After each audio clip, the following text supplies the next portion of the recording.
Jimmy's a comedian, and I would argue that Caroline Leavitt didn't mean shots should be fired, right? She was making a joke. Fair enough. I look at that side and go, well, jokes are jokes, but the rhetoric, I think, is a little dangerous, and we've seen it a lot lately. Believe it or not, I happen to partially agree with George Clooney, or as the hombres call him in Tijuana, Jorge Clooney. Obviously, I don't agree with George Clooney claiming that Jim Kimmel is a comedian. Last I checked, comedians had only one job: make you laugh. The only thing even remotely funny about Jim Kimmel is the fact that he is a huge embarrassing failure. Jim Kimmel is a political pundit who hides behind the shield of comedy. Now, with that being said, I do not agree with Donald Trump using the power of the federal government to get Jim Kimmel fired by ABC. Headline at Variety: Trump FCC orders ABC to file broadcast TV license renewal within 30 days in wake of Melania joke.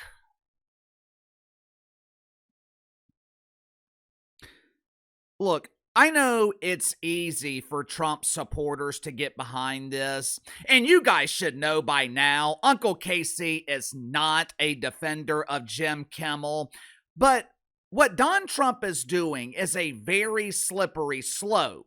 I remember what it was like when our former fearless leader, Johnny B. Biden, was trying to silence people he disagreed with. I remember what it was like trying to establish myself here on YouTube, being excited that videos were taking off, only to discover later that they were demonetized for no reason. And when you tried to find a reason, no one really had an answer for it. I remember what it was like dealing with demonetization 2-3 times a week. Whether a Republican is in the White House, and this is damn sure the case if, God forbid, doofus Democrats regain control of the White House, either way, I don't want the federal government getting involved in policing words.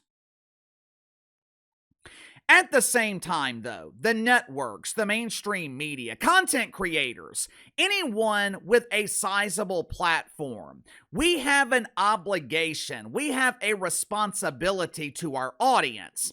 When you have the power, the privilege, really, of speaking to thousands or millions of people, your words carry more weight. Whether you like it or not, you have more influence than the average lonely man on social media. If Frankie Spanky sends out a tweet threatening Don Trump, the only people who see it is the half-dozen bots Frankie paid to follow him. When a similar sentiment comes from someone like Jim Kimmel, whether he is joking or not, millions of people see it. In a perfect world, everyone would understand the context of the joke. In a perfect world, a joke from Jim Kimmel would actually be funny. Everyone would have a laugh and move on. We used to live in a country like that, but today, there is a direct line between violent rhetoric from doofus Democrats and their pawns taking it seriously. Last night, Jim Kimmel once again proved that doofus Democrats don't understand that, or worse, and this is more likely, they just don't care. Make sure to like and subscribe. You can follow me on Twitter at KC_BTL84. So I can get to the sponsor for today's video, my good friends at Sugar Mountain Trading. Glenn is one of my longtime viewers. He's been watching the channel for years. Several months ago, he strained his shoulder while picking up his dog to take her to go outside. He thought the pain would go away, but weeks later, Glenn was still dealing with shoulder pain. The over-the-counter meds, they were doing nothing for his pain. Like most of my daily viewers, he's been hearing me talk about the efficiency of the CBD lotion from Sugar Mountain Trading for almost 2 years now. So a couple of weeks ago, Glenn ordered his first bottle of CBD lotion from Sugar Mountain. He applied the lotion to his shoulder. Several minutes later, shoulder pain was gone. My uncle has been using the CBD from Sugar Mountain Trading since November to alleviate his pain so he can sleep at night. He was using pain meds, but he doesn't take the pain medication anymore because he doesn't need it. The CBD effectively alleviates his pain. I have got countless stories from viewers, friends, family. Everyone tells me the same thing. They cannot believe this stuff actually works. There is a reason Sugar Mountain Trading has been with me here on the channel for almost 2 years now. My audience keeps buying their CBD because Sugar Mountain Trading is the real deal. All CBD products offered at Sugar Mountain Trading, 100% natural, 100% free of THC. So click the link in the description or the pinned comment below. Use my promo code BTL25, BTL25. Receive 25% off your first purchase with Sugar Mountain Trading. Last night, Jim Kimmel opened his late night dump with another political statement. Now keep in mind, this is supposed to be a comedy show, but instead of Kleenex being used to wipe away tears of laughter, Jim Kimmel was wiping away his own tears as he once again pretended to be the ultimate victim. As expected, Jim Kimmel took absolutely no responsibility for continuing to pour fuel on the flaming ass fire. Unsurprisingly, Jim did find a unique way to blame everything on Orange Man Bad. Watch it for yourself. This morning when I greeted the day facing yet another Twitter vomit storm and a call to fire me from our First Lady, Melania Trump, saying I should be fired because of a joke I made. I said, our First Lady Melania is here. Look at her, so beautiful. Mrs. Trump, you have a glow like an expectant widow. Obviously was a joke about their age difference and the look of joy we see on her face every time they're together.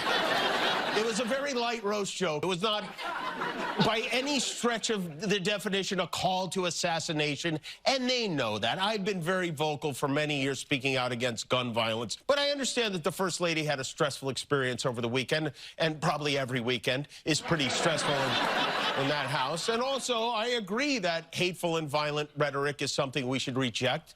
I do, and I think a great place to start to dial that back would be to have a conversation with your husband about it. You know what's ironic about this?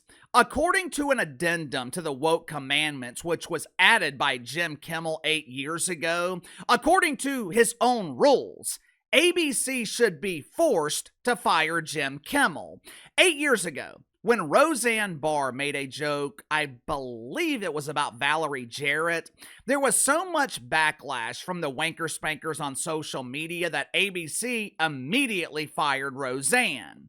Unlike Jim Kimmel, Roseanne had the #1 show in America.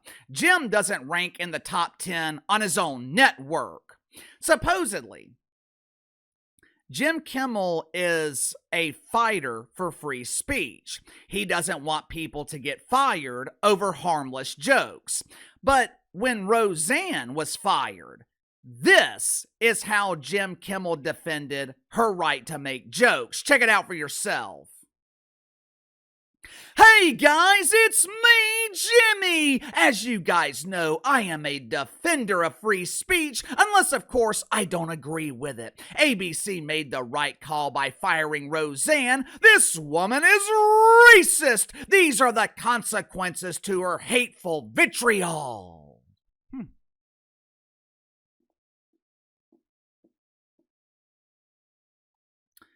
Correct me if I'm wrong here. If Jim Kimmel supported ABC when they fired Roseanne, shouldn't he support ABC if they decide to fire his dumbass? Of course, ABC, they are refusing to fire Jim Kimmel. Matter of fact, they extended his contract for another year a few months ago after they fired him for his incendiary comments about Charlie Kirk. The truth is, ABC has every reason to fire Jim, and it has nothing to do with his political commentary that's disguised as comedy.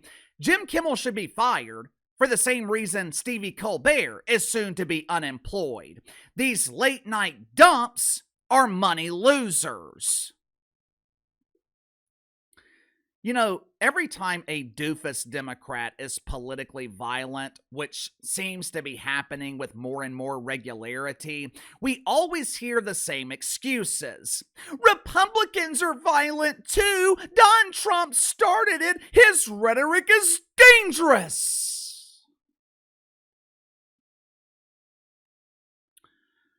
I'm not going to sit here and excuse the rhetoric of the Trumper.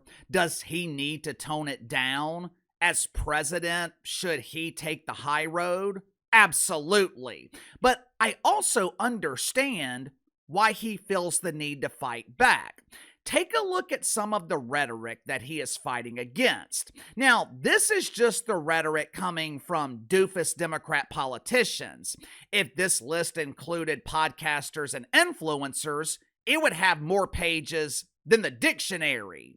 Even though the Party of the Donkey is filled with members from Club Doofus, even though the Party of the Donkey is represented by Omar Elon, who thinks World War II was World War XI, I have a hard time believing that doofus Democrats are ignorant to the fact that they are fueling the flaming ass fire. I have a hard time believing that they don't know exactly what they are doing. I know for normal people, it can be difficult to understand how someone could be influenced by the diversity deputies, but there are millions of people in this country whose entire life is consumed by politics. Doctors at Woke Memorial Hospital, they are treating millions of people with a dual diagnosis. They're infected with the woke fungus, and they're infected with the disease of politics. All day, every day, the media is telling them that Don Trump is the modern day Adolf. They're being told that the attempts on his life were staged and set up by Vlad Putin and Mother Russia. America is becoming fascist, Nazi, Gestapo, threat to democracy. When me and my sister were young, we were only allowed to watch TV in the living room. Monday nights, I would want to watch wrestling, and she wanted to watch Seventh Heaven. Luckily, Seventh Heaven came on an hour or so before wrestling started, so it worked out. I would watch it with her, then I would watch wrestling afterwards. I remember they did this episode back in the 90s about gun violence. At the time, school shootings were a very big deal. It seemed like every week a high school student was going to school with a gun. During the episode, the preacher's 5 or 6 year old daughter, she wanted to play what was considered to be a violent video game, and she didn't understand why her parents wouldn't allow her to play it. Long story short, the preacher explains to his young daughter that the first time you see someone get shot on TV or in a video game, it's shocking. You look away from it. The second time you see it, it's a little bit less shocking, but once you see it over and over and over, it becomes normal. It becomes part of everyday life. It is the same thing with rhetoric. 10 years ago, when all of this started, it was shocking. Comparing someone to Adolf was offensive. Comparing federal agents to Nazis was unacceptable. But you hear it over and over and over every day for 10 years. It becomes normalized. It becomes part of the political discourse. And for some people, it becomes real. It becomes true. That is what Jim Kimmel either fails to understand, or even worse, he knows and just doesn't care. Sound off in the comments below. I'll see you guys tomorrow.